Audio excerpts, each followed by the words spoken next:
Loisa's point of view. Aray ko, Tristan, nasasaktan na ako. Malakas na sigaw ko dahil sa pagsabunot sa akin ng aking asawa. Mas masasaktan ka talaga sa akin. Galit na singhal na naman ni Tristan. Paglalaban na nga lang hindi mo pa magawa ng tama. Dagdag na sambit niya pa. Halos maiyak na ako dahil sa sakit ng pagsabunot niya sa akin. Parang mapupunit ng anit ko dahil sa puwersahang paghatak ni Tristan sa buhok ko. Sinabi ko naman sa'yo, di ba? Hindi ko sinasadya. Depensa ko. Hindi sinasadya. Washing machine ang gamit mo, ang tanga-tanga mo pa. Giit ni Tristan. Bakit? Ako ba yung washing machine? Hindi naman, di ba? Sarcastic ang saad ko na sana hindi ko na lamang ginawa. Mas lalong nagalit si Tristan at sa pilitang hinila ang buhok ko. Wala akong ibang nagawa kung hindi ang mapatayo at magpadala sa pagkaladkad na ginagawa sa akin ng aking asawa. Hindi ko na napigilan ng pagpatak ng aking mga luha dahil sa sakit. Huwag mo akong sinasagot-sagot ng pabalang. Sigaw ni Tristan at pabato kong inihagis. Dahil sa lakas ay humampas ang katawan ko sa pader. Napadaing na lang ako dahil sa sakit, habang unti-unting napaupo sa sahig. Halos mamilipit ang katawan ko dahil sa sakit ng pagkakahampas ko. Pero nang mapatingin ako kay Tristan, ay parang wala lang sa kanya ang ginawa niya. Hindi ko maintindihan ang nangyayari sa kanya. Hindi ko lubos akalain na mas malala pa palang aabutin ko sa piling ng aking asawa. Mas mabuti pa nga sa mga naging amo ko sa ibang bansa, ni minsan na hindi ako sinaktan. Ano bang nangyayari sa'yo, Tristan? Bakit mo ba ako nagagawang saktan ng ganito? Umiiyak na tanong ko. Tanungin mo ang sarili mo, Loisa.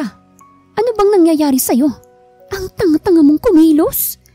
Ganyan ka ba sa ibang bansa? Singhal sa akin ni Tristan.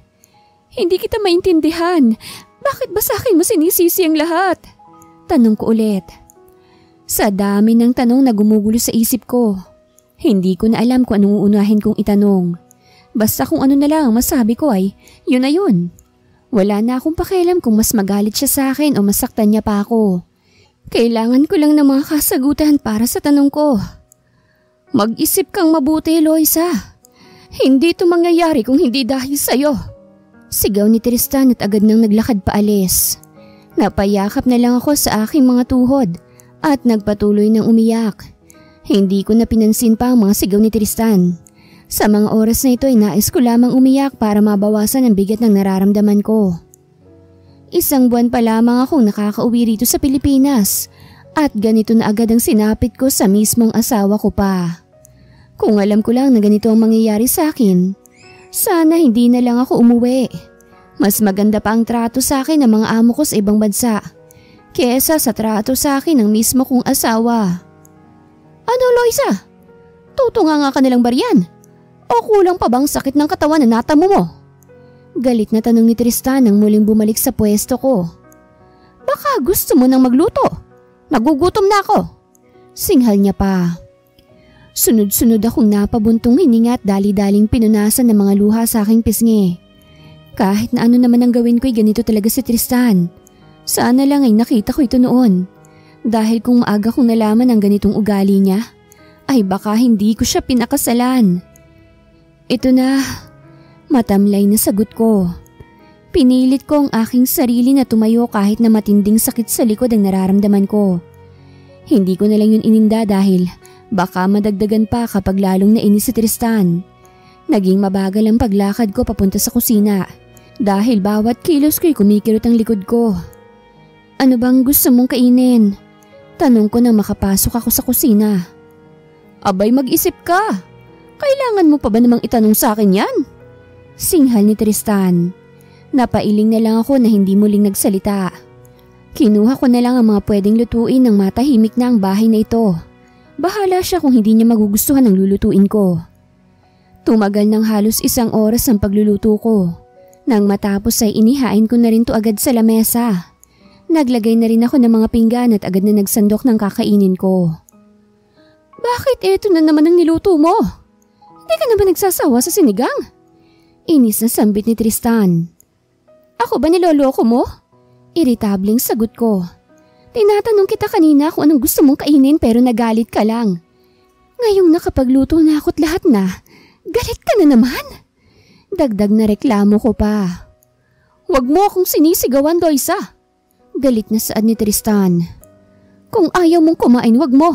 Manahimik at umalis na. Nakakapagod ka nang intindihin. Mas lalong lumakas ang aking boses. Hindi ko na napigilan ang galit ko dahil sa mga pinaggagawa ni Tristan. Dali-dali namang tumayo ang aking asawa. Ang buong akala ko aalis na siya ngunit nagkamali ako. Mabilis niyang ibinuhos sa akin ang mainit na sinigang. Huli na ang lahat para makaiwas ako. Kaya naman diretso itong tumama sa katawan ko. Wala akong ibang nagawa kung hindi ang mapasigaw dahil sa sobrang sakit at halos maiyak na rin ako. Sinabi ko na sa'yong wag na wag mo akong sisigawan. Singhal ni Tristan at naglakad palapit sa akin.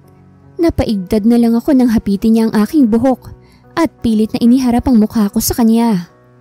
Sa susunod, magtatanda ka na kung ayaw mong nasasaktan. Naiintindihan mo? Dagdag na sabi niya pa. Ang akala ko'y matatapos na rin ang lahat ngunit hindi pa pala. Sa pilitang inginudngud ni Tristan ang mukha ko sa sinigang na isinalin ko kanina sa mangkok. Sinubukan kong kumawala sa kanya ngunit bigo ako dahil mas malakas siya sa akin. Hindi na mapakali ang katawan ko dahil sa sobrang init at sa sakit na nararamdaman. Halos maghabol na rin ako ng aking hininga, ngunit parang baliwala yun kay Tristan. Napahinga ako ng malalim ng sa wakas ay bitawan na ako ng aking asawa. Sunod-sunod ang naging pag-ubo ko at parang namanhid na rin ang mukha ko. Wala na akong maramdamang hapdi at sakit. Wala akong ibang nagawa kung hindi ang umiyak ng umiyak. Baka alis na nga lang. Nakakawala ng ganang kumain sa bahay na to. Biglang sambit ni Tristan at agad nang naglakad paalis. Napahagulgol ako nang tuluyang makaalis ang aking asawa. Gusto kong lumaban. Gusto kong ipagtanggol ang aking sarili. Ngunit bakit hindi ko magawa? Pakiramdam ko ay ang hina-hina ko at tanging pag-iyak lamang ang aking nagagawa. Tristan's point of view. Oh, bakit ang aga mo namang nandito pre? Nagtatakang tanong ni Samuel, kabarkada ko. Naiinis ako sa bahay. Ang tanga-tanga ni Loisa. Sagot ko at agad na tinungga ang isang bote ng alak. Lagi na lang kayo nag-aaway ah. Kauuwi niya lang galing ibang bansa, hindi ba? Tanong ni Samuel. Oo, sana nga hindi na lang siya umuwi kung ganun din lang naman pala na tatanga-tanga siya sa mga gawaing bahay dito. Inis na sabi ko. Pre, baka nakakalimutan mong asawa mo yun. Hindi mo dapat ginaganyan ang asawa mo. Sermon ni Samuel sa akin. Inis akong napatitig sa kanya. Palibhasa kasi matino ang asawa mo, kaya ganyan ang mga sinasabi mo sa akin. Singhal ko. Bakit? Matino rin naman si Loisa. Ano ba kasing kinakainis mo sa kanya? Pag-uusisa niya. Dapat hindi na lang siya umuwi rito. Nagtrabaho na lang sana siya sa ibang bansa para lagi kaming may pera. Tignan mo kami ngayon. Parehas kaming nasa bahay lang. Wika ko't muling tumungga ng alak.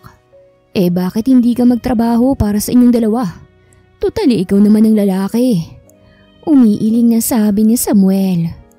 Eh bakit pa ako magtatrabaho kung malaki naman ang ipinapadala sa akin ni Loisa noon? Kaya mas makakabuti kung babalik na lang siya sa ibang bansa para bumalik na rin kami sa ganun.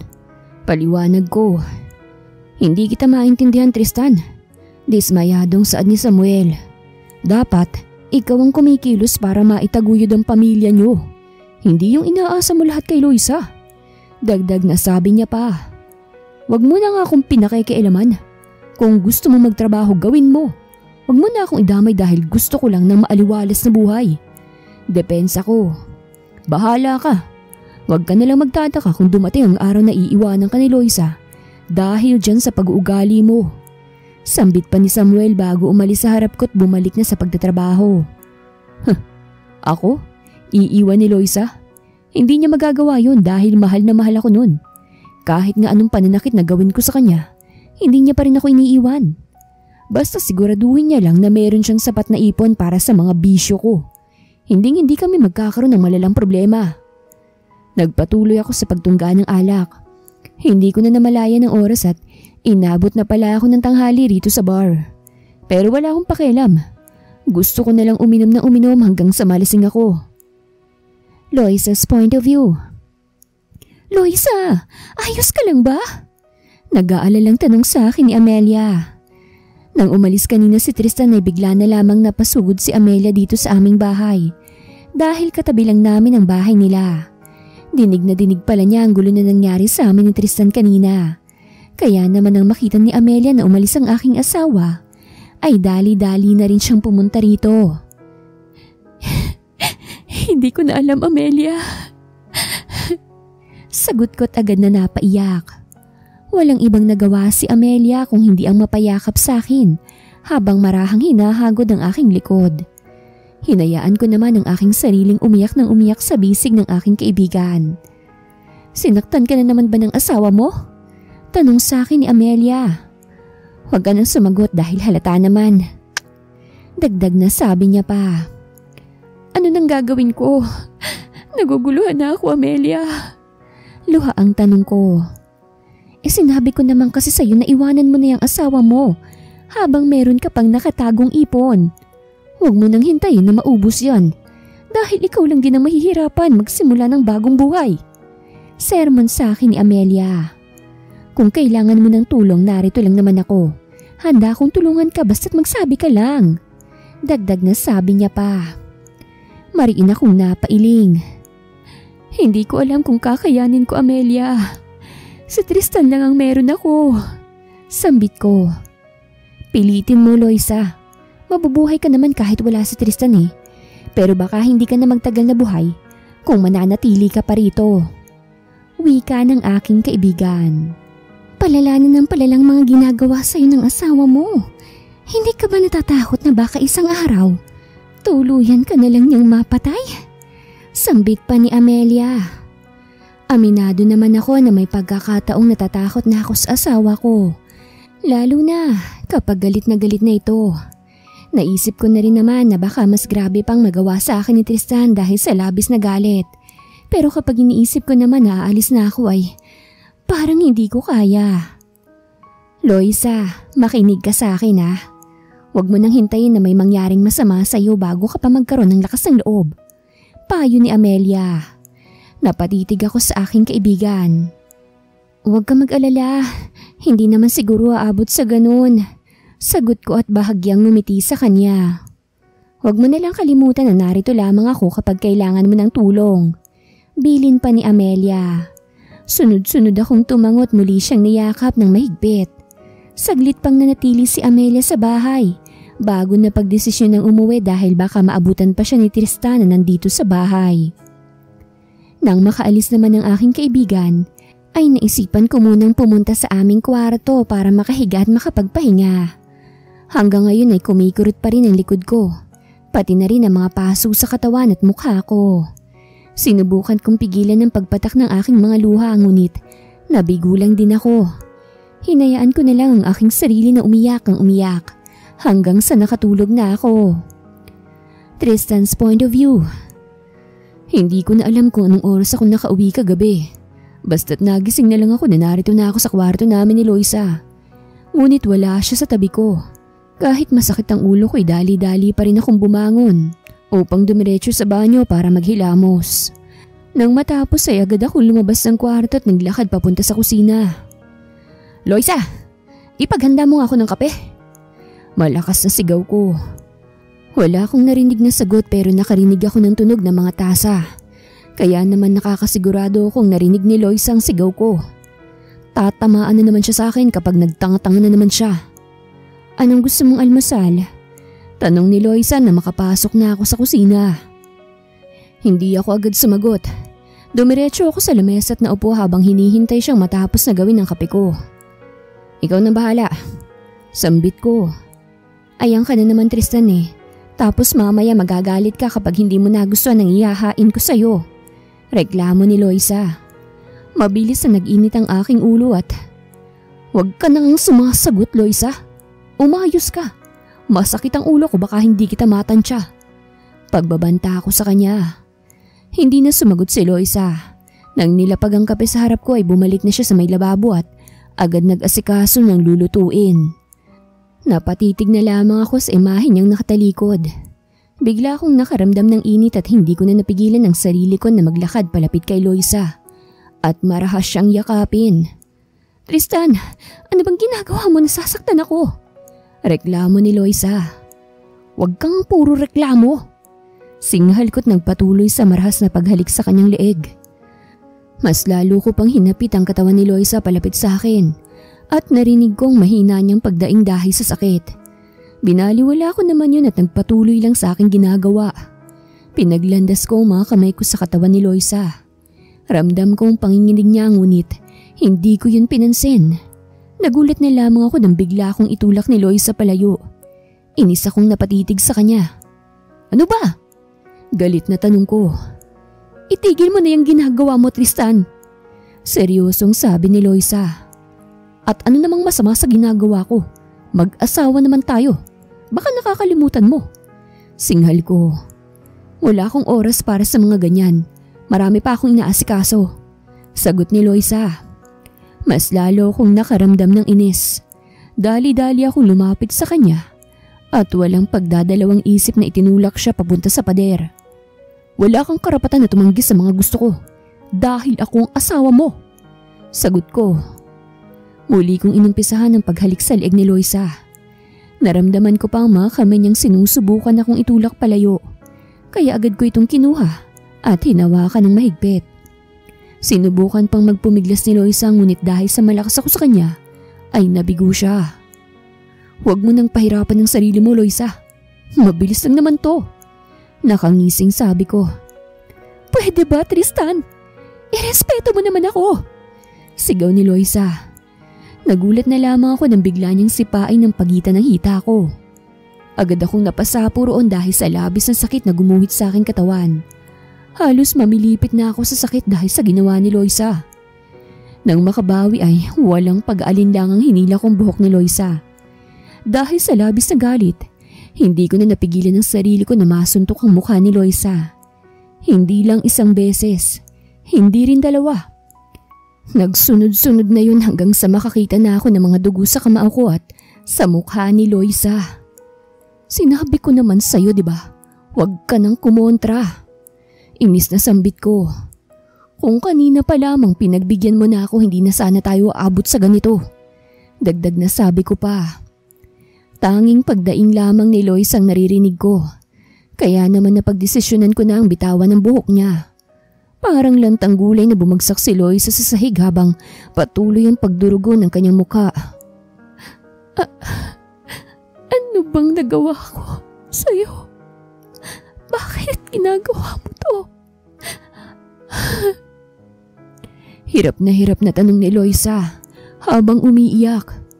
Napatitig ako sa nakalumpa sa inyang katawan. Ni hindi man lang ako nakaramdam ng pagsisisi sa aking nagawa. Parang kulang pa nga ito dahil hanggang ngayon, nakakaramdam pa rin ako ng labis na inis. Gusto kong mailabas ang inis ko ngunit hindi ko na rin alam kung papaano. Magsasalita pa sana ako nang bigla na lamang mawala ng malay si Loisa. Mabilis akong nataranta dahil sa nangyari at hindi ko na malaman ang gagawin. Halos magkarambol ang dibdib ko dahil sa mabilis at malakas na tibok ng aking puso sa labis na kaba. Dahil sa pagkaaligaga ay naisip ko na lamang na umalis ng bahay at magpalipas ng oras sa bar. Loisa's point of view. "Loisa!" Tawag sa akin ng isang boses ng babae. "Uy, Loisa, gumising ka!" Dagdag na sabi pa nito. Kahit nahihirapan akong ibukas ang aking mga matay, pinilit ko para lamang maaninag kung sino man ang tumatawag sa akin. Ramdam kong matinding sakit at pagkirot ng mukha ko habang unti-unti kong minumulat ang aking mga mata. "Loisa, ayos ka lang ba?" Kahit malabo ay naaninag kong nag-aalalang mukha ni Amelia. "Ano bang nangyari?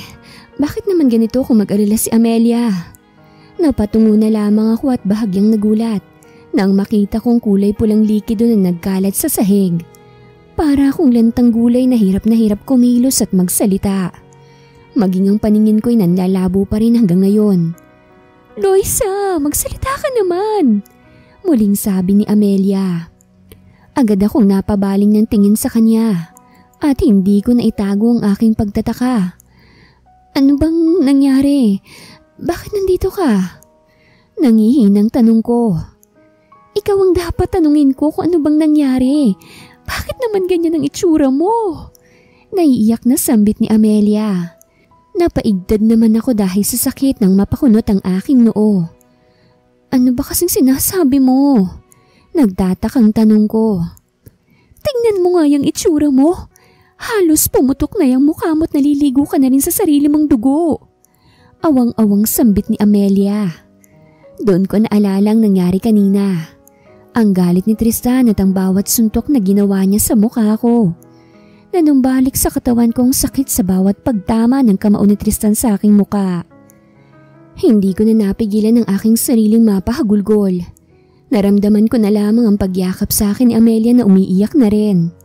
Sinabi ko naman kasi sa'yo iwanan mo na yung siraulo mong asawa. Umiiyak na sambit ni Amelia. Tignan mo yung nangyari sa'yo. Kung hindi ako nakapunta rito agad, sino na lang ang makakakita sa'yo na ganyan na paling kailagayan mo? Dagdag na sermon pa niya. Nasaan na si Tristan? Wala sa sariling tanong ko. Huwag mo na siyang hanapin. Ang magaling mong asawa, tumakbo na matapos kang bugbugin. Kung hindi ko pa nakitang duguan ng kamay niya kanina habang tumatakbo paalis, hindi pa ako magkakaideya na yan ay nangyari sa'yo. Saad ni Amelia. Kitang-kita ko ang galit sa mukha ni Amelia. Kahit patuloy siyang umiiyak ay nangingibabaw ang galit sa kanya. Ngayon ko lamang nakitang ganito ang aking kaibigan.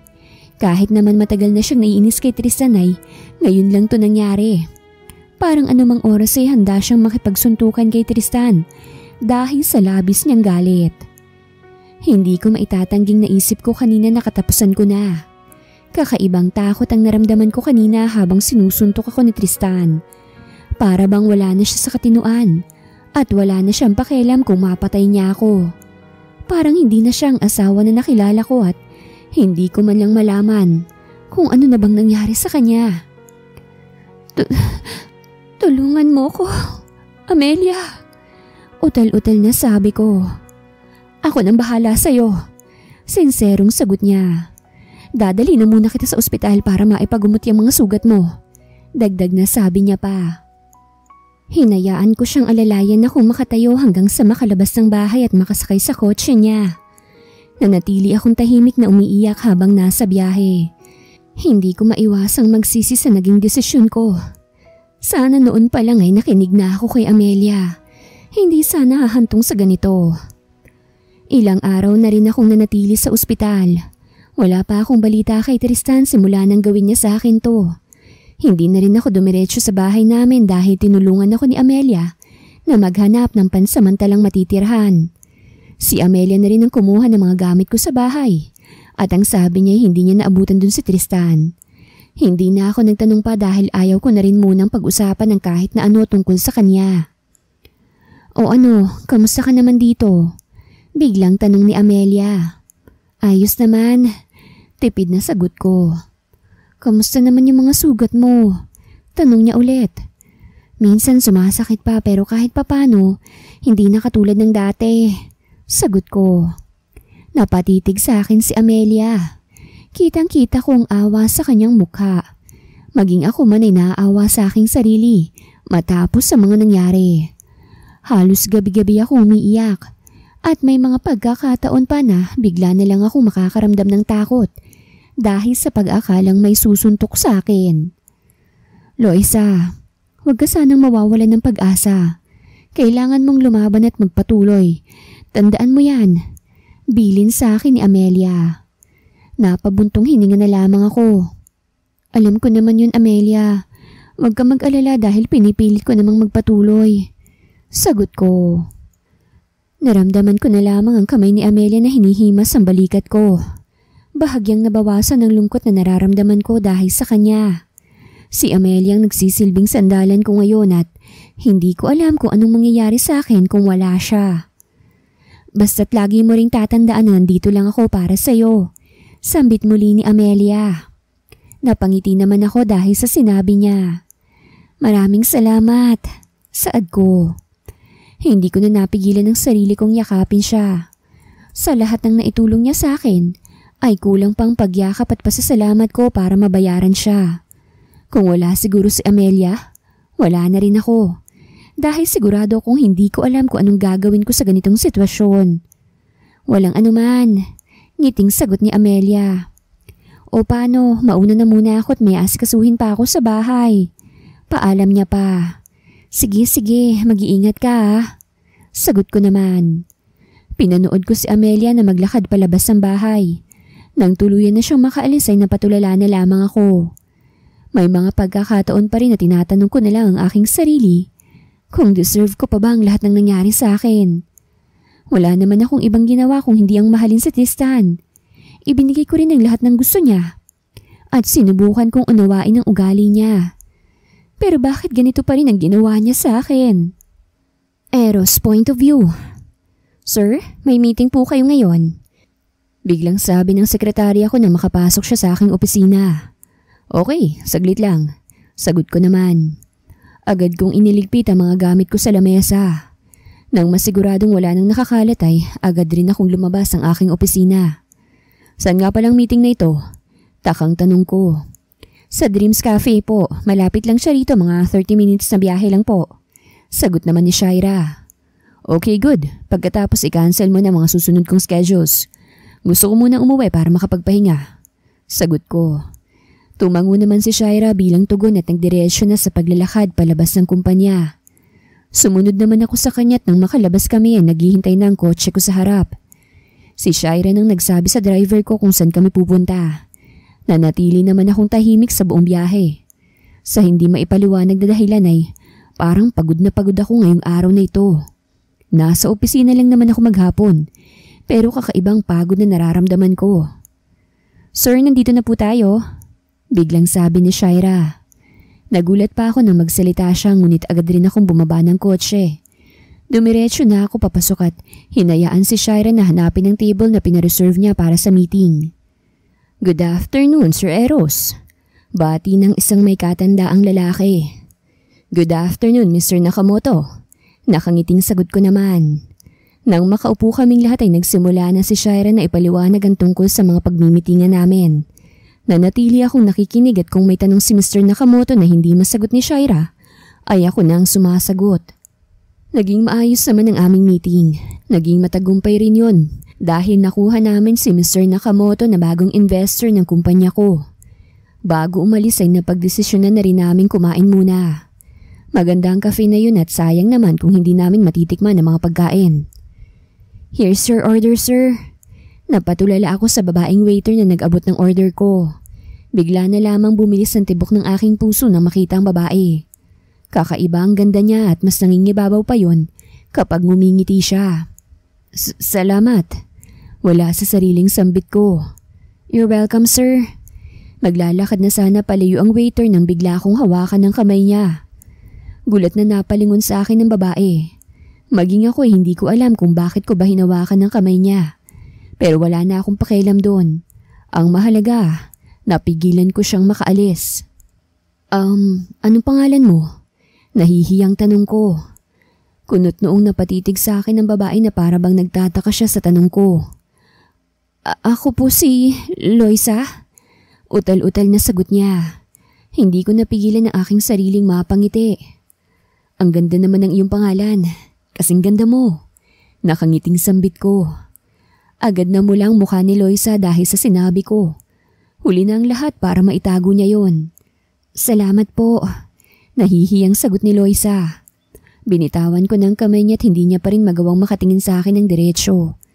Kaya naman mas napangiti ako. Iba talagang epekto sa akin ang magandang mukha ni Loisa. Nang muling maglakad palayo ang babae ay hindi ko na siya pinigilan. Pinanood ko na lamang siyang bumalik sa pwesto niya. At nahuhuli ko pa siya na paminsan-minsan ay tumitingin sa akin. Shaira, gusto kong kuhanin mo ang number ng babaeng yon. Seryosong utos ko. Noted, sir. Ngayon na po ba or mamaya na? Sagot ng aking sekretarya. Kahit mamaya na lang bago tayo umalis.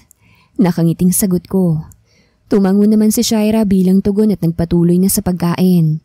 Ganun na lang din ang ginawa ko hanggang sa matapos kami. Napagdesisyonan na rin namin ang umuwi. Maraming salamat, Sir Eros. Masayang sambit ni Mr. Nakamoto. Maraming salamat din po. Sagot ko naman. Hinayaan na namin sila munang umalis dahil meron pa akong inuutos kay Shaira. Nang tuluyan nang nakaalis sila Mr. Nakamoto ay doon pa lamang naglakad si Shaira palapit kay Loisa. Nakita ko pa kung papaanong nangunot ang noon ng babae habang kausap ang aking sekretarya. Napangiti naman ako nang mapabaling sa direksyon ko ang tingin ni Loisa. Makalipas ang ilang minutong pag-uusap, ay naglakad na rin pabalik sa pwesto ko si Shaira. May hawak siyang isang maliit na papel at nakangiti na habang inaabot sa akin yun. Magaganda talaga ang mga taste mo sa babae, sir. Natatawang biro ni Shaira. Bahagya rin akong natawa at napailing na lamang habang nakatitig sa papel kung saan nakasulat ang number ni Loisa. Hindi na walang ngiti sa aking mga labi habang naglalakad kami palabas ng cafe. Hanggang sa makasakay kami sa kotse, ay nananatili pa rin akong nakangiti. Loisa's point of view. Oh, kamusta ng trabaho mo? Biglang tanong ni Amelia. Kauuwi ko lang galing sa cafe kung saan ako nagtatrabaho. Nagulat na lamang ako nang madatnan ko si Amelia rito sa bahay. Pero nakasanayan ko na rin ang bigla niyang pagsulpot dito. Maayos naman, sagot ko. May isang lalaki ang kumuha sa number ko. Nahihiyang sabi ko. Ibinigay mo ba? Nakangising tanong ni Amelia. Oo naman, nahihiya rin akong tumanggi dahil nakiusap na rin sa akin yung babaeng kausap ko. Sekretarya ata nung lalaki? Saad ko. Mabuti naman kung ganun. Sambit ni Amelia. Ano, gwapo ba? Tanong ulit niya. Nangunot naman ang noo ko dahil sa tanong niya. Hindi ko rin mapigilan ng mapaisip dahil doon. Hindi naman maipagkakaila na gwapo nga ang lalaki kanina. Malakas din ang dating niya at masasabi mo agad na mayaman siya. Mukha rin siyang mabait. Ba't ngumingiti ka? Gwapo siya, no? Natatawang pang-aasar sa akin ni Amelia. Nagulat na lang ako sa sinabi niya. Maging ako hindi na napansin na napangiti na pala ako. Agad naman akong napaiwas ng tingin dahil sa hiya. Ngunit huli na yun dahil nakita na ni Amelia ang pamumula ng aking mukha. Oo, tipid na sagot ko. Naging mabilis ang tibok ng aking puso dahil sa naging sagot ko. Type mo ba? Muling tanong ni Amelia. Nanlalaki ang mga matang napatitig ako sa kanya. Ano ba naman yung tanong mo? Singhal ko sa kanya. Natawa naman ang aking kaibigan lalo na nang tignan ko siya ng masama. Bakit? Wala namang masama sa tanong ko ah. Wala ring masama kung type mong lalaking yun. Type ka rin nun kaya naman wag kang matakot na bigyan ng pagkakataon ng mga sarili nyo. Sermon ni Amelia. Ha? Anong type niya rin ako? Nagtatakang tanong ko. Hindi ba't kinuha niyang number mo? Sa tingin mo ba't niya gagawin yun? Hindi napigilan ni Amelia ang mapangisi matapos sabihin yun. Sinasabi ko sa'yo kapag nag-text yan sa'yo mamaya, type ka niyan. Dagdag na sabi pa niya. Mariin akong napailing. Hindi mangyayari yun. Sambit ko na para bang sigurado ako sa aking sinabi. O sige, sabi mo yan eh. Natatawang wika ni Amelia. Hindi ko na pinansin ang pang-aasar niya. Ilang oras pa siyang nanatili sa bahay bago naisipang umalis. Nang tuluyan ng makaalis si Amelia, ay doon pa lamang ako sinipag na maghanda ng hapunan. Hindi na rin ako nag-aksaya pa ng oras at agad na kumain nang matapos makapagluto. Napatigil ako sa ginagawang paghuhugas ng pinggan nang biglang mag-vibrate ang cellphone ko. Nagtataka kung tinitigan ng unknown number na nag-text at makalipas ang 1 minuto ay doon ko pa lamang binuksan ang mensahe. Hi, ako si Eros. Yung lalaki sa cafe kanina. Can I call you? Basa ko sa text. Agad na nangunot ang noo ko dahil sa pagtataka na may halo ring gulat. Bakit naman kaya tatawag pang isang to? Naguguluhang sambit ko sa aking sarili. Magta-type na sana ako ng reply nang biglang mag-ring ang aking cellphone at tumatawag na si Eros. Sunod-sunod akong napabuntong hininga. Naging mabilis din ang tibok ng aking puso at bigla akong nakaramdam ng kaba, hiya at pagkataranta. Hello? Kinakabahang sambit ko nang sagutin ko ang tawag. Hi Loisa, ako to, si Eros. Masayang sabi ng lalaki sa kabilang linya. Ahay, bakit napatawag ka? Nagtatakang tanong ko. Gusto sana kitang mas makilala pa. Pwede ba tayong lumabas? Diretsyong sambit ni Eros. Mas lalong naging mabilis ang tibok ng aking puso. Lumabas? Tayo? Parang date? Aligagang wika ako. Oo, ganun na nga. Okay lang ba? Natatawang sagot ni Eros. Ilang minuto akong natahimik. Nag-isip ako ng mabuti sa kung anong isasagot ko sa tanong niya. Wala namang mawawala sa akin kung papayag ako. Bukod ron ay matagal ko nang nakalimutan ang aking asawa. Kailangan ko lang ipaalam kay Eros na kasal na ako habang maaga pa. Sige, pumapayag na ako. Nauutal na sambit ko. Talaga? Salamat. Masayang sabi ni Eros. Tagasan ka? Susunduin na lang kita sa inyo. Tanong pa ulit niya. Hindi na, nakakahiya naman. Sabihin mo na lang sa akin kung saan tayo magkikita. Nahihiyang sambit ko. Sigurado ka ba? Ayos lang naman sa akin kung susunduin kita. Pamimilit niya pa. Oo, ayos lang. Huwag kang mag-alala. Paninigurado ko. Ilang minuto pa kaming nag-usap ni Eros sa tawag. Sa hindi malamang dahilan ay bigla na lamang gumaan ang pakiramdam ko sa kanya dahil sa tawag na yon. Nawala ang kaba, hiya at takot dahil sa naging pag-uusap namin. Nang mamatay ang tawag ay ipinagpatuloy ko na lang ang aking ginagawang paghuhugas sa mga plato. Nang matapos, ay agad rin akong pumunta sa kwarto ko para makahiga at makapagpahinga. Hindi ko maiwasan ang mapaisip sa mga nangyari sa akin. Parang kailan lang ay halos mamatay ako dahil sa pananakit ng aking asawa. Ngunit ngayon ay kikilala na ako ng ibang lalaki. Eros point of view. Malayo pa lamang si Loisa, hindi ko na mapigilan ang aking sariling mapangiti. Kahit simpleng puting dress lamang ang suot niya ay nangingibabaw ang kakaiba niyang ganda. Ibang-iba sa Loisa na nakita ko sa cafe.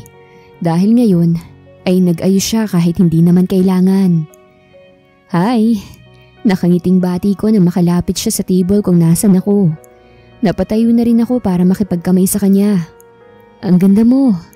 Wala sa sariling sabi ko pa. Napansin kong biglang pamumula ng mukha ni Loisa bago pa niya maiiwas ang kanyang muka. Maraming salamat. Nahihiyang sabi niya. Upo ka. Sambit ko habang nananatiling nakatitig sa kanya. Para bang ayaw ko nang alisin ang titig ko sa kanya. Salamat, sagot ni Loisa. Kanina ka pa ba? Pasensya na kung naghintay ka pa ng matagal ah. Dagdag na sabi niya pa. Wala yun, kadarating ko lang din naman, sagot ko. Hindi na nakapagsalita si Loisa nang biglang dumating ang waiter. Dala-dala ang mga pagkain na in-order ko na kanina. Agad kaming nagsimulang kumain at paminsan-minsan ay nagkwekwentuhan na rin. Hindi ko maipaliwanag ang sayang nararamdaman ko sa mga oras nito. Mabuti na lamang at hindi na masyadong nahihiya sa akin si Loisa dahil paniguradong mahihiya rin ako sa kanya. Eros, may gusto sana akong sabihin sa'yo. Biglang sambit ni Loisa. Pansin ko ang pagiging seryoso ng kanyang mukha kaya naman bahagya akong napatitig sa kanya. Ano ba yun? Kinakabahang sambit ko. Kasal na kasi ako. Pag-amin niya. May asawa na ako pero iniwan ko siya. Dagdag na sabi pa ni Loisa. Nangunot naman ang noo ko. Bakit mo siya iniwan? Nagtakang tanong ko. Kitang-kita ko ang biglang paglungkot ng mukha ni Loisa. Para bang ang bigat-bigat ng dinadala niya. Hindi rin nakatakas sa paningin ko ang hiya na nararamdaman niya dahil sa pag-aming ginawa niya. Sinasaktan niya kasi ako eh. Napatulala ako dahil sa sinabi niyang yun ngunit nanatiling seryoso ang kanyang mukha. Muntik na rin niya akong mapatay kaya naman napagdesisyonan ko na lang na umalis at iwanan siya. Kwento pa ni Loisa. Agad akong nakaramdam ng matinding awa. Sino ba naman ang lalaking gagawa ng ganung bagay sa kanyang asawa? Bakit pa pinakasalan kung sasaktan din lang naman, di ba? Mga siraulo. Bukod sa away, nakaramdam ako ng inis dahil hindi deserve ni Loisa ang maranasan ng ganon. Bakit pumayag ka pa rin makipagkita sa akin? Hindi ka ba natatakot na baka maulit ang nangyari sa'yo? Tanong ko. Hindi ko na napigilan dahil gustong-gusto ko na rin talagang malaman. Sa kabila ng mga nangyari sa kanya, ang tatag niyang babae para muling sumugal sa lalaki. Pakiramdam ko kasi ay mabuti ka namang lalaki. Napaiwas ang tingin si Loisa. Sabi rin sa akin ng kaibigan ko, bigyan ko ng pagkakataon ng sarili ko para muling pumasok sa relasyon. Hindi naman daw lahat ay katulad ng dati kong asawa. Dagdag na sabi niya pa. Napatango ako dahil sa sinabi niya. May punto naman siya at hindi ko napigilan ang aking sarili na mapangiti. Maswerte pala ako dahil sumugal sa akin ng isang babaeng dumaan na sa masalimot at masakit na nakaraan. Hindi ko to sasabihin para bulahin ka ha. Pero wag mo sanang iisipin na gagawin ko rin ang ginawa sa'yo ng dati mong asawa. Para sa akin, ikaw ay babaeng dapat iniingatan, inaalagaan at minamahal. Dahil na rin sa naging nakaraan mo. Seryosong sabi ko. Maraming salamat sa pagkakataon na ibinigay mo sa akin. Hindi ko to sasayangin. Dagdag na sabi ko pa at bahagyang ngumiti. Napangiti rin si Loisa bago bahagyang napatango. Maraming salamat kung tinatanggap mo ko bilang ako. Kasama na rin yung naging nakaraan ko. Naluluhang sabi niya. Hindi ko na napigilan ang sarili ko at agad na napatayo para lapitan siya at yakapin. Mas lalo namang naging malakas ang pag-iyak ni Loisa at wala akong ibang nagawa kung hindi ang haguri ng likod niya. Nagbabaka sakaling kumalma siya kahit papano. Loisa's point of view.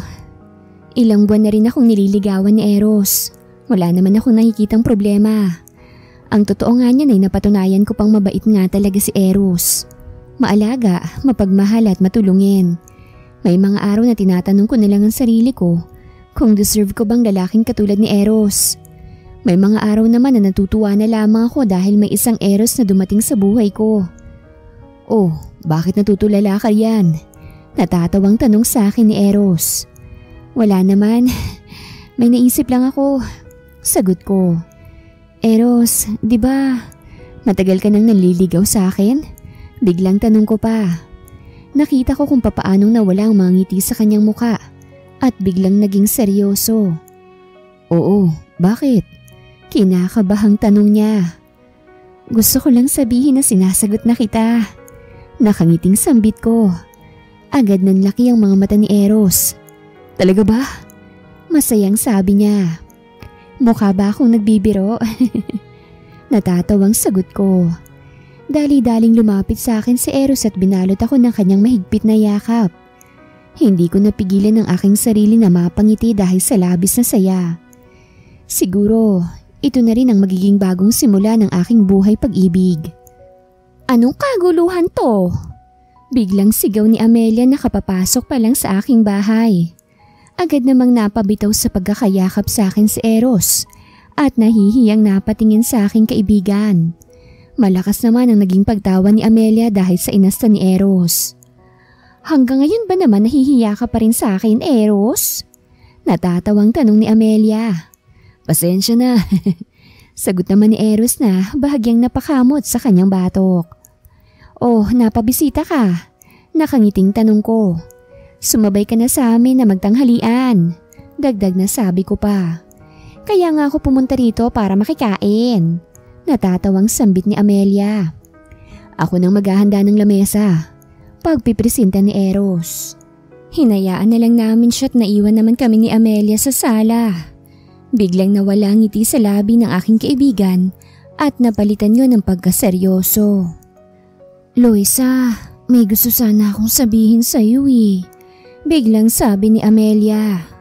Hindi ko alam kung bakit pero bigla akong nakaramdam ng matinding kaba.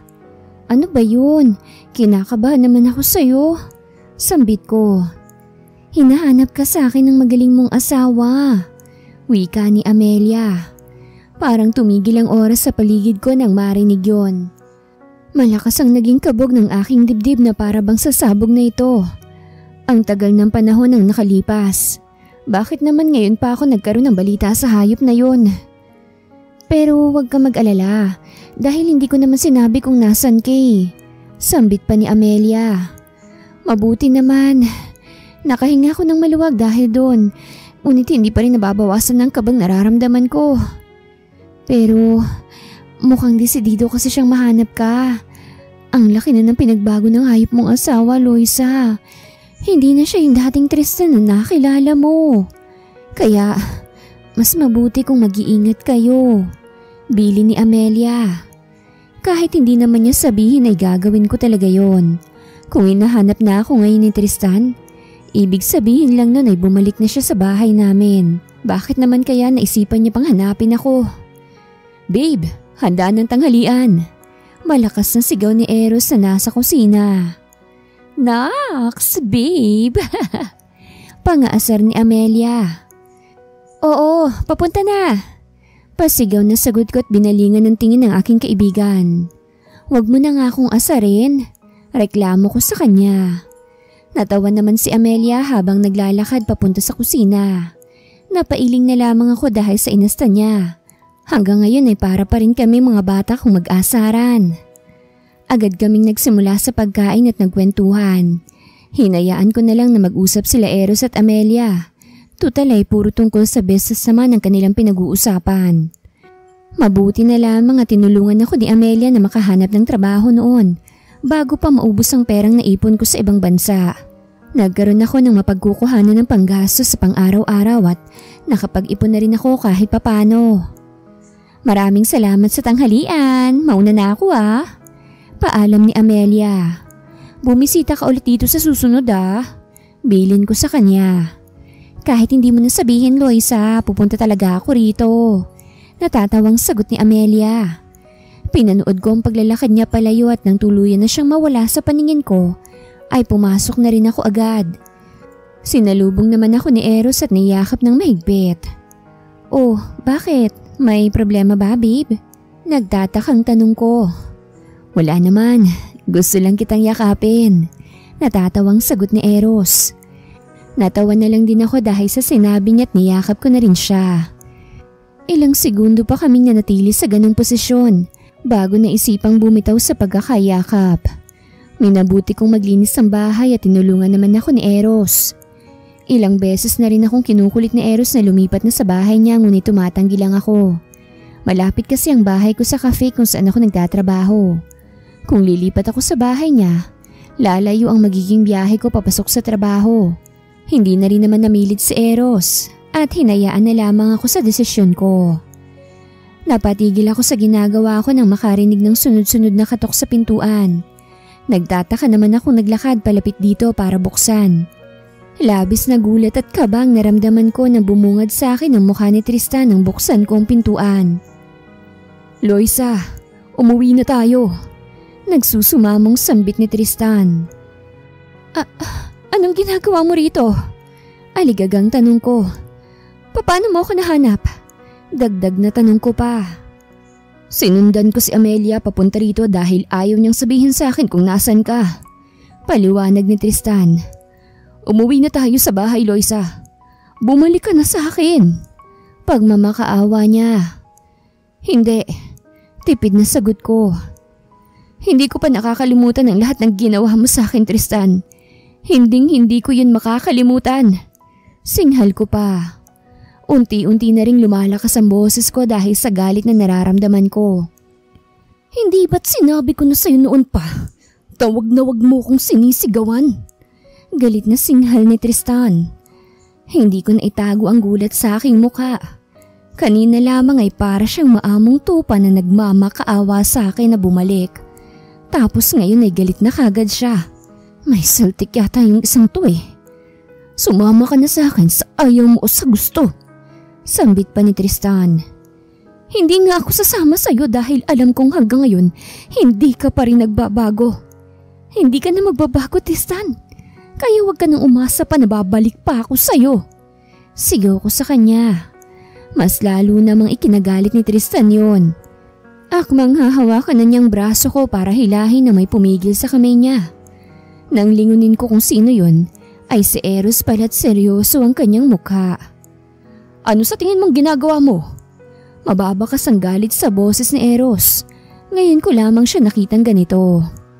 At sino ka naman ba para makialam? Away mag-asawa to. Galit na singhal ni Tristan. Matagal na kayong hindi mag-asawa. Baka nahihibang ka na. Nakangising sambit ni Eros. Eros, wag mo na lang siyang patulan. Pigil ko sa kanya. Binalingan ko naman ang tingin si Tristan. Umalis ka na at wag mo na akong guguluhin pa. Utos ko. Hindi, Loisa. Hindi ako aalis dito hanggat hindi kita kasama. Pagmamatigas ni Tristan. Umalis ka na lang pre, para wala ng gulo. Kalmadong sambit ni Eros. Wag ka nga sabing makialam dito eh. Sigaw ni Tristan. Bigla na lamang sinugo ni Tristan si Eros at sunod-sunod na pinagsusuntok. Mabuti na lamang at nagagawa ni Eros na umiwas sa bawat suntok ni Tristan. Agad akong nataranta at sinubukan ko pang hilahin si Tristan palayo. Ngunit itinulak niya lamang ako. Galit na napatingin si Eros kay Tristan dahil sa ginawa niya. Ayaw sana kitang patulan pero inuubos mong pasensya ko. Pasensyahan na lang tayo. Galit na sabi ni Eros. Mabilis na sumugod si Eros palapit kay Tristan at huli ng lahat bago pa makaiwas si Tristan. Sunod-sunod na tinamaan ng suntok ang mukha ni Tristan, dahilan para bahagya siyang mahilot mawalan ng balanse. Tumakbo akong palapit kay Eros at niyakap siya para pigilan. Tama na Eros, wag mo na siyang patulan. Pagmamakaawa ko. Naramdaman ko naman ang isang kamay ni Eros na yumakap din sa akin. Kulang pa yan para sa lahat ng ginawa mo kay Loisa. Magpasalamat ka dahil nandito siya ngayon. Dahil kung nagkataon na tayong dalawa lang ang magkaharap, sisiguraduhin kong hindi lang yan ang matitikman mo. Seryosong sambit ni Eros. Ramdam ko pa rin ang galit niya.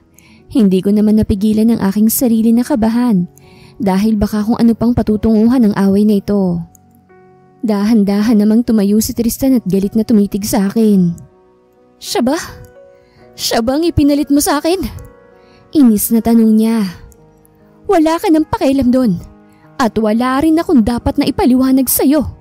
Sagot ko. Napangisin ang nakakaloko si Tristan at agad na sumugod palapit sa amin. Hinila ni Eros ang braso ko at ipinwesto niya ako sa kanyang likuran. Sinalag ni Eros ang lahat ng suntok ng dati kong asawa at nang makahanap ng tamang pagkakataon ay malakas niyang sinipa sa tiyan si Tristan. Napadaing si Tristan na tumilapon palayo dahil sa sakit noon. Mas makakabuti kung ititigil mo na ito at aalis ka na lang. Biglang sabi ni Eros. Wala ka rin mapapala sa ginagawa mo at nagsasayang ka lang ng oras. Dagdag na sabi niya pa. Pakiusap Tristan, wag mo na akong guguluhin pa ulit. Pagmamakaawa ko sa kanya. Hindi mo na ba ako mahal, Loisa? Ang tagal na nating mag-asawa, hindi ba? Sambit ni Tristan. Asawa pa lang tingin mo sa akin? Pero bakit sinasaktan mo ko? Matagal na nga tayong mag-asawa at matagal mo na rin akong sinasaktan. Naiiyak na sabi ko. Hindi ko sinasadya. Nagbago na ako, Loisa. Maniwala ka. Pagsusumamo ni Tristan. Nagbago? Sa pinakita mong yan, hindi ka nagbago. Mas lalo kang lumala. Umalis ka na rito bago pa ako magpatawag ng pulis. Inis na sambit ko. Habang tumatagal ay unti-unting bumabalik sa alaala ko ang mga kahayupang ginawa sa akin ni Tristan. Kaya mas makakabuti kung aalis na siya ngayon pa lamang.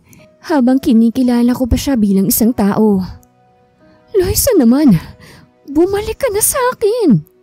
Pagmamakaawa muli ni Tristan. Utang na loob. Umalis ka na sabi. Malakas na sabi ko. Wala nang ibang nagawa si Tristan kung hindi ang lumabas ng bahay at maglakad palayo. Ngunit hindi pa siya nakalalayo, ay muli siyang lumingon sa amin. Hindi pa tayo tapos, Loisa.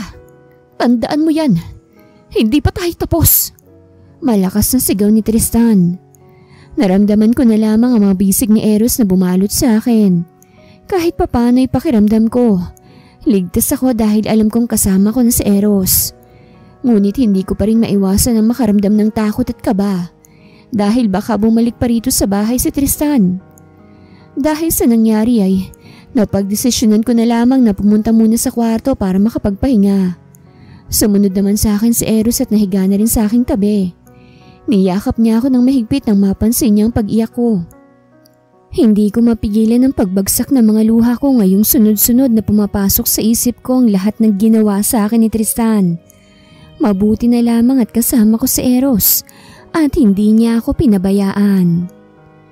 Eros' point of view. Dahil nalaman na ng dating asawa ni Loisa kung saan siya nakatira, wala na siyang nagawa kung hindi ang pumayag na tumira sa bahay ko. Mas makakabuti na rin to dahil hindi naman alam ng dati niyang asawa ang aking bahay. Tanging kay Amelia lang namin to ipinaalam at mas naging maingat na rin siya sa pagpunta rito upang hindi na ulit siya masundan. Nakuha mo na bang lahat ng gamit sa dati mong bahay? Tanong ko kay Loisa. Oo, wala na rin naman akong nakalimutan. Sagot naman niya. Hindi ko pa rin maiwasang mag-alala sa kanya lalo pat nitong mga nakaraang linggo raw ay nakikita niya raw na umaaligid si Tristan sa cafe kung saan siya nagtatrabaho. Hindi na rin naman tumutol si Loisa nang sabihin ko na umalis na siya sa cafe na yon para na rin mismo sa kanyang kaligtasan. Sigurado ka bang ayos lang na tumira ako dito? Biglang tanong ni Loisa. Babe, sinabi ko naman sa iyo na walang problema doon. Paninigurado ko sa kanya. Papaano kung malaman ng mami mo na kasal na pala ako? Tapos ako pang napili mo. Paano kung hindi niya matanggap ang relasyon natin? Sunod-sunod na tanong niya pa. Bahagya akong napangiti habang nakatitig sa kanya. Hindi ko na napigilan ang aking sarili na maglakad palapit kay Loisa para yakapin siya. Sinabi ko naman sa iyo na huwag kang mag-iisip ng mga ganyan. Bilin ko sa kanya. Hindi ko pa rin kasi maiwasan Natatakot ako sa mami mo. Pag-amin ni Loisa. Huwag kang mag-alala. Dahil mabait naman si Mommy.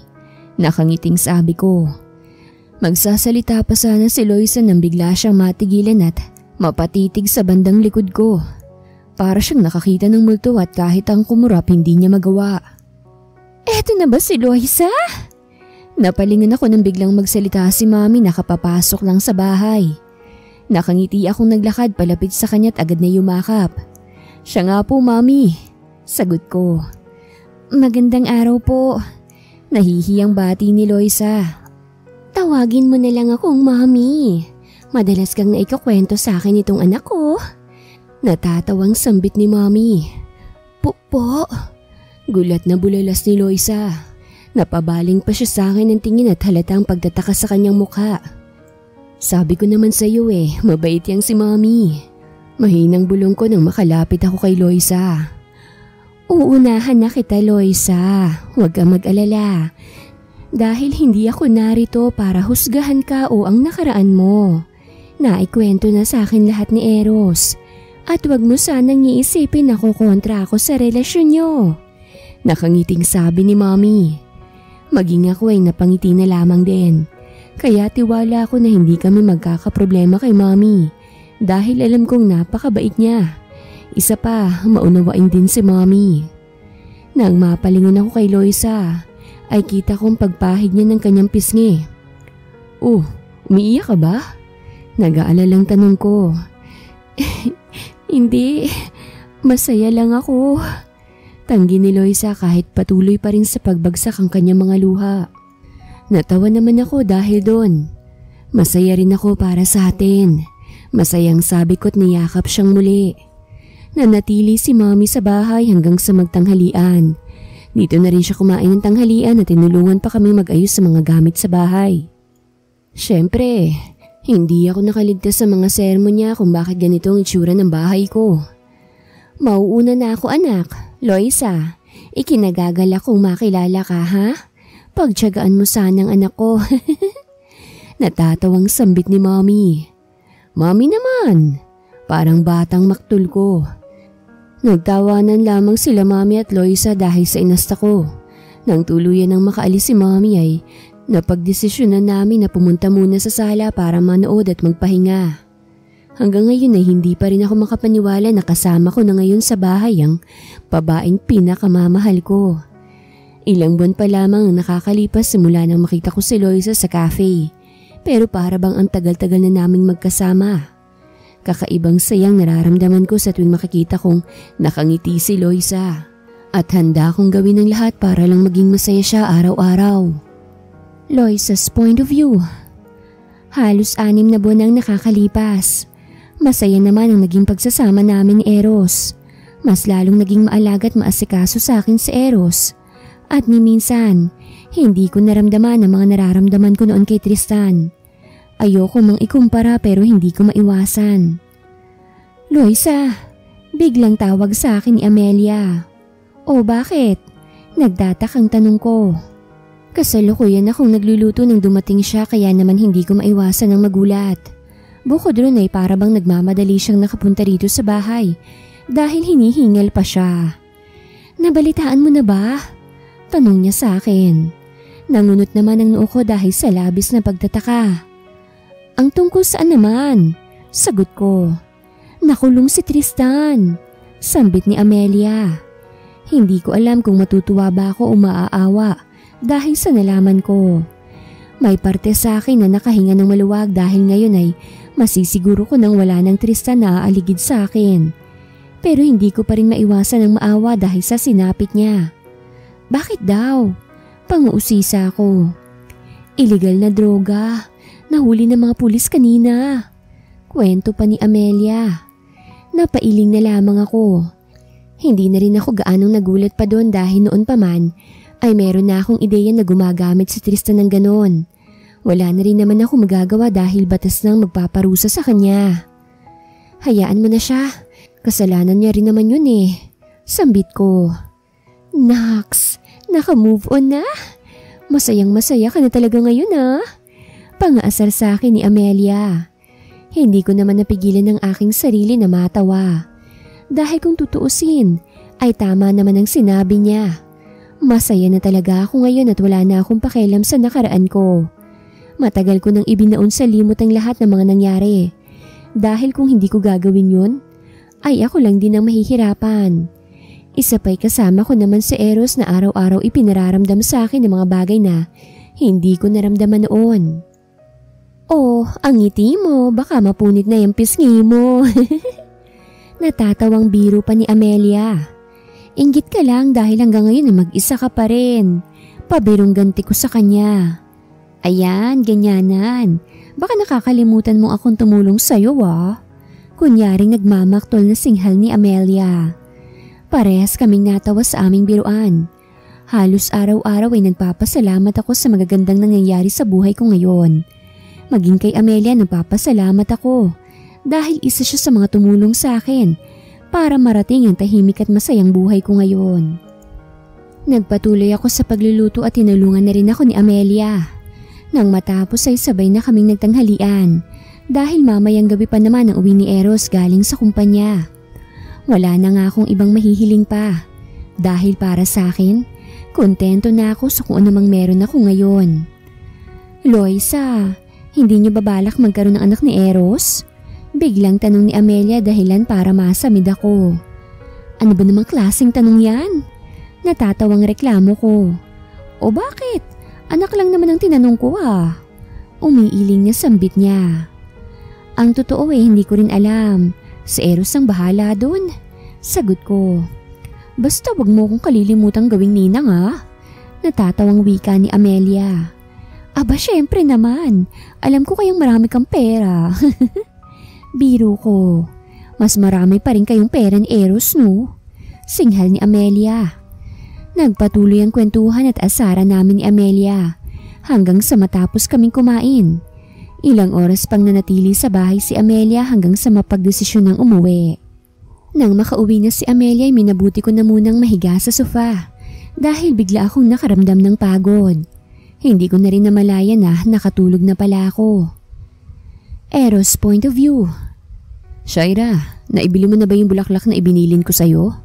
Tanong ko habang nakasilip sa pinto ng aking opisina. Opo sir, dadalhin ko na po ba dyan?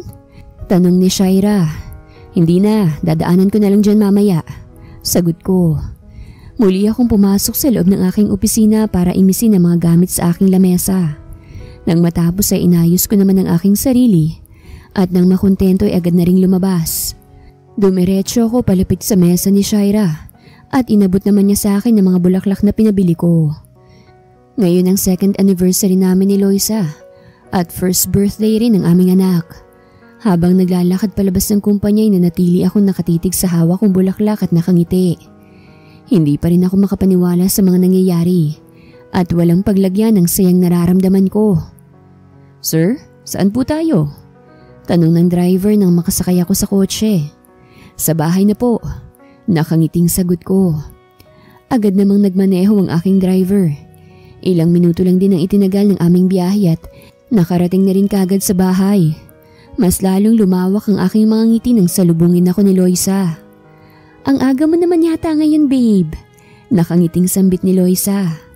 "Syempre naman, espesyal ang araw na ito kaya naman maaga ako umuwi galing sa trabaho."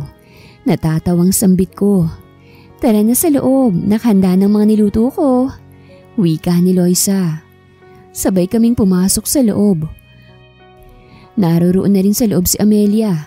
Buhat-buhat ang anak namin ni Loisa. Nag-imbita na rin kami ng ilang kapitbahay na naging ka-close na rin namin nang tumagal kami dito sa bahay. "Happy anniversary, babe." Wala sa sariling sambit ko.